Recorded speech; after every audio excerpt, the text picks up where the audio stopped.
гадаадд суралцсан байна уу? Дотоодод суралцсан байна уу?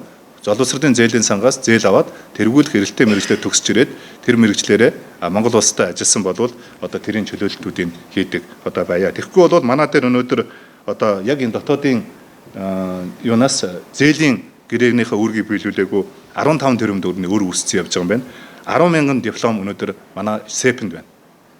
10 мянган хүүхдийн диплом манай СЭП-нд байна. Тодорхой үл хөдлөх хөрөнгүүд нийт үл хөдлөх хөрөнгө чинь хэдэн төгрөгийн үл хөдлөх хөрөнгө гэж байгаа лээ?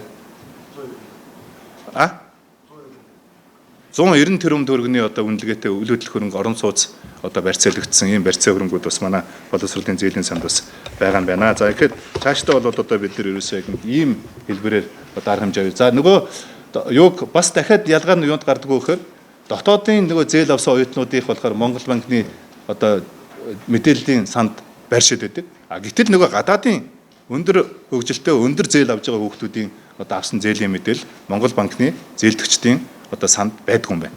Тийм учраас одоо ингээд бид нар энэ гадаадд сурж байгаа түрүүний 1980 одоо оюутнуудын зээлийн мэдээллүүдийг Монгол банкны зээлийн санд одоо байршуулах энэ ажлуудыг бас хийж эхэлж байна гэдгийг бас онцолж хэлье гэж бодож байна.